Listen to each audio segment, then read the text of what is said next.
Rigobert est parmi les entraîneurs les plus critiqués du Cameroun. Pourtant, il nous a qualifiés pour la CAN. Il a eu 4 points en Coupe du Monde. Ça faisait 20 ans le Cameroun n'avait pas connu ça. Et il est parmi les entraîneurs qui ont eu le plus de points pendant la Coupe du Monde. Jusqu'à présent, on peut dire tout ce qu'on veut, mais la réalité ne ment pas. Je me souviens quand Rigobert devient sélectionneur du Cameroun et on a cet échange-là et il me dit, bon, monsieur le président, voici mon planning sur les 2 prochaines années. J'étais bluffé.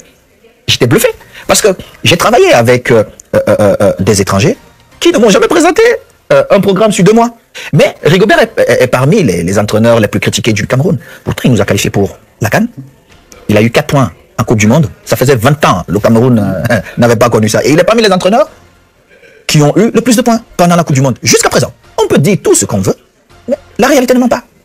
On a dit, ah, mais c'est le président Eto'o qui fait les listes en équipe nationale, c'est le président Eto'o qui fait ceci. C'est pas mon rôle.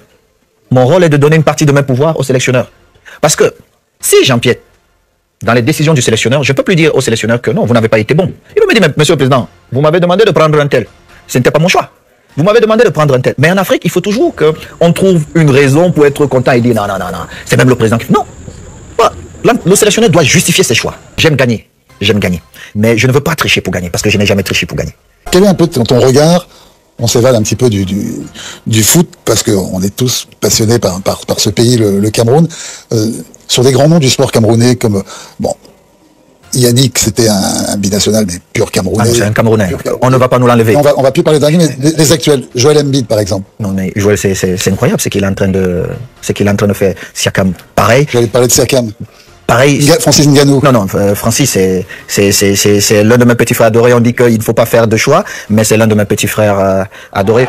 Je me souviens encore quand il m'avait sollicité pour son tout premier combat. Et je ne le connaissais pas. Et puis, mais le feeling. Et j'étais à côté de lui et je suis heureux de voir le grand champion qu'il est devenu et il est resté humble. C'est juste incroyable comment Francis est humble. Je suis même parfois gêné de voir ce garçon rester lui-même. Il est vrai que nous avons grandi en connaissant la difficulté, donc on n'a pas trop bougé, on n'a pas trop changé avec tout ce que nous avons connu après, mais c'est un très très bon garçon et je suis très fier de pouvoir compter sur son amitié. Parce qu'il est sur le toit du monde là, en ce moment. Et il sera encore sur le toit du monde pendant plusieurs années parce que à un moment donné, Dieu vous donne ce que vous méritez et il l'a mérité. Et est-ce que quelqu'un comme Kylian Mbappé, tu lui donnes la nationalité camerounaise aussi? Les yeux fermés, papa. Les yeux fermés. Ah oui, les yeux fermés. Et c'est la chance que nous avons quand Kylian, Vinicius, où un matin je me réveille et tout le monde m'appelle. Il a le sang camerounais. J'ai dit, mais je comprends pourquoi il est aussi fort.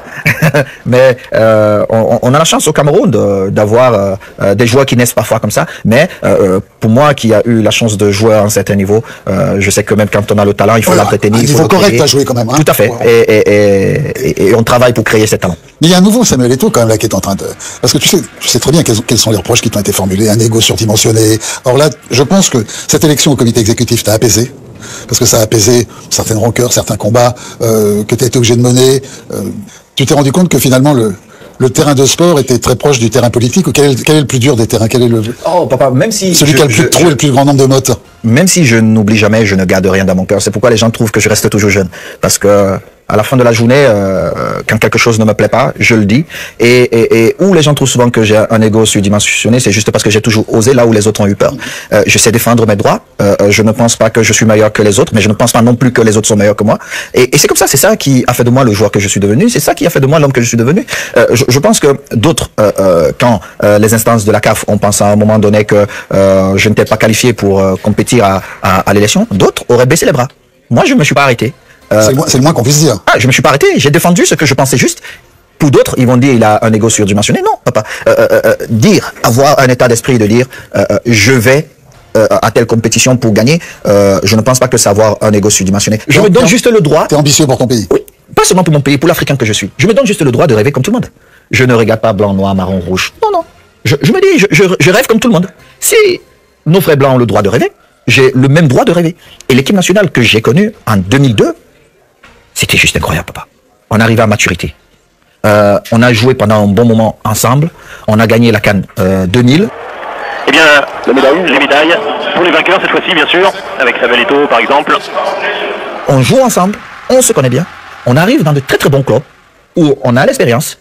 On joue, on a autour de nous des grands joueurs. On a une expérience.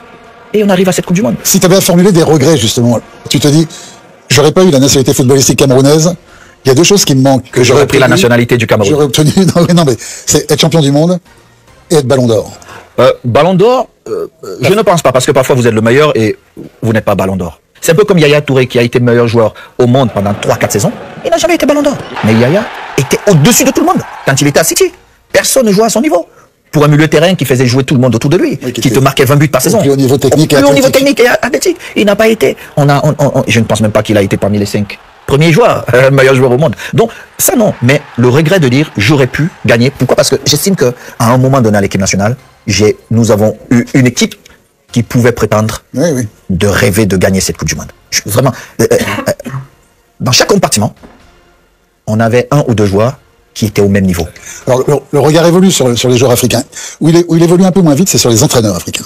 Il y a plusieurs entraîneurs africains. Bon, il y a déjà une discrimination à ce niveau. Hein. Oui, même si il faut déjà qu'on l'assume et qu'on l'accepte humblement. Parce que je ne comprends pas comment il y a cette immigration. Belmadi, Regragui, Aliou Cissé, qui sont devenus, qui ont gagné la CAN. Quand vous avez des entraîneurs comme Aliou Cissé qui ont fait ce qu'ils ont fait en Afrique, et s'ils veulent peut-être venir entraîner en Europe, qui auront beaucoup plus de difficultés qu'un entraîneur européen qui va entraîner en Afrique. Mais ils ont bénéficié quand même de cette qualité d'être formés en Europe et d'avoir une sensibilité africaine, vu leur trajectoire et vu leur parcours.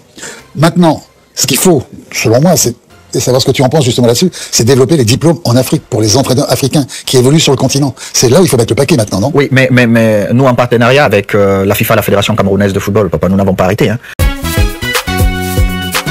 Du bon barbecue fait au charbon de bois. Ah oui, ça se passe au café restaurant Kilomètre 7 à Bruxelles tous les jours.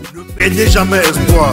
Le café restaurant Kilomètre 7 vous accueille tous les jours avec ses différentes spécialités africaines et plus précisément camerounaises. Tels que le macabondolais, le héros, le concha, le meilleur barbecue fait au feu de charbon de bois. Sans oublier le spécial week-end carreau. Le café restaurant Kilomètre 5 est ouvert de lundi à dimanche de 9h30 à XE. Nous sommes situés à l'avenue Clémenceau, numéro 50 1070 Anderlecht, Bruxelles. Maman Chambon. Téléphone 0032 485 90 43 et 76 ou encore le 0032 244 916 et 11. Alain Kilomètre 5, finis-nous avec ton bon barbecue. Warlai, je vous jure que j'étais là-bas, j'ai mangé le tarot, c'était bon jusqu'à... Parce que nous pensons football tous les jours. Très souvent, nous qui sommes passionnés, les dirigeants qui sont passionnés dans le football, ils se concentrent sur certaines choses, je ne veux pas dire qu'ils ne sont pas importantes, mais ils ne regardent pas peut-être la clé du succès de leur club. C'est d'abord l'entraîneur. Je me souviens quand Rigobert Song devient sélectionneur du Cameroun et on a cet échange-là et il me dit, bon, monsieur le président, voici mon planning sur les 2 prochaines années. J'étais bluffé. J'étais bluffé parce que j'ai travaillé avec des étrangers qui ne m'ont jamais présenté un programme sur 2 mois. Mais Rigobert est parmi les entraîneurs les plus critiqués du Cameroun. Pourtant, il nous a qualifiés pour la CAN. Il a eu 4 points en Coupe du Monde. Ça faisait 20 ans. Le Cameroun n'avait pas connu ça. Et il est parmi les entraîneurs qui ont eu le plus de points pendant la Coupe du Monde. Jusqu'à présent, on peut dire tout ce qu'on veut, mais la réalité ne ment pas. On a dit, ah, mais c'est le président Eto'o qui fait les listes en équipe nationale. C'est le président Eto'o qui fait ceci. C'est pas mon rôle. Mon rôle est de donner une partie de mes pouvoirs au sélectionneur. Parce que si j'empiète dans les décisions du sélectionneur, je ne peux plus dire au sélectionneur que non, vous n'avez pas été bon. Il va me dire, monsieur le président, vous m'avez demandé de prendre un tel. Ce n'était pas mon choix. Vous m'avez demandé de prendre un tel. Mais en Afrique, il faut toujours qu'on trouve une raison pour être content et dire non, non, non, non. C'est même le président qui... Non. Le sélectionneur doit justifier ses choix. Est-ce qu'il y a des regrets, des querelles de personnes, des petites choses qu'aujourd'hui, tu aborderais ça autrement? Je pense souvent à la relation que tu as eue avec Issa Hayatou. Qui, avec moi, était un président exceptionnel. Bon, il savait comment j'étais, il savait que j'acceptais pas le moindre reproche et tout, donc j'ai pu travailler comme je voulais et tout. Et je me suis toujours dit qu'à un moment, les choses ont un petit peu cloché entre vous deux, alors qu'il y avait plein de raisons pour que vous puissiez bien vous entendre. Quand tu y repenses, toi, maintenant? Oh, papa, déjà, je suis très gêné d'aborder ce sujet, parce que ce grand président, ce grand homme, n'est plus c'est justement pour ça qu'on peut en parler aussi. Mais personnellement, j'avais pas de problème avec le président Issa Hayatou. Mais je pense qu'à un moment donné, le président Hayatou avait tout donné dans le football. Il avait tout donné. Et ce que nous autres, nous avons dit au président, vous êtes très grand. N'écoutez pas seulement ce qu'on est en train de vous dire. Les courtisans. Ceux qui sont autour de vous. Parce qu'en réalité, je me suis rendu compte que à la CAF, très souvent, ceux qui sont autour de vous et qui vous disent « Ah non, c'est très bien, président », la nuit, le jour de l'élection, ils vous trahissent. Ce qu'ils ont fait, d'ailleurs. Ils vous trahissent. Donc, ma position était simple.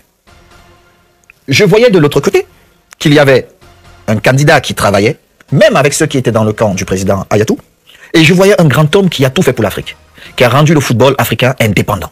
Personne ne pouvait venir parler dans le football africain quand le président...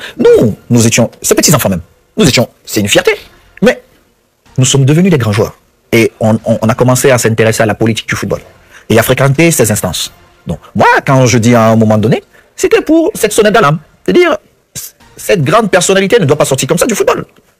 Et c'est aussi ça, de dire à quelqu'un qu'on respecte, à quelqu'un qui a beaucoup apporté, beaucoup fait pour l'Afrique, je ne parle même pas du Cameroun, de dire non.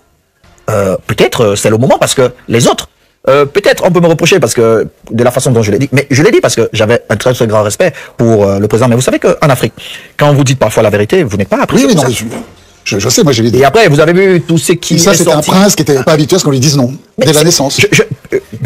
Je ne sais pas parce que, paix à son âme, le très grand président Issa Hayatou, c'est pas ma génération. Je pense, il est peut-être même, voilà, mon père ou mon grand-père, dont je ne pouvais pas me permettre, et je ne pense même pas qu'il m'aurait donné la possibilité d'avoir un certain débat avec lui. Mais je pense humblement qu'à cette époque-là, il était trahi par ceux qui étaient autour de lui. Oui, entre l'Afrique du Sud, le Maroc et Paris. Et puis le président Ahmad a gagné cette élection. C'était pas la meilleure chose qui puisse arriver au continent. Moi, j'aurais aimé que la sortie du président Issa Hayatou, soit faite de manière différente, parce que quelqu'un qui a autant apporté au football africain. C'est bien que tu lui rends hommage comme ça. Quelqu'un qui a autant apporté au football camerounais. C'est juste incroyable qu'on dise. Bon, il y a d'autres qui ne connaissent pas, mais les gens ne savent pas que c'est grâce à lui que l'Afrique a 9 places aujourd'hui en Coupe du Monde. 6 d'abord, et puis 9 aujourd'hui. Les gens ne le savent pas, mais c'était en 1995 quand il a envoyé les Constant Omari aller négocier ça avec Blatter. Évidemment, le président Gianni est arrivé et il a dit « Ok, c'est ça que je vais faire pour l'Afrique ». Mais c'était déjà négocié bien avant. Il fallait juste que quelqu'un l'assume. Salut les amis, aujourd'hui on dit stop aux tracasseries pour envoyer de l'argent à nos proches en Afrique.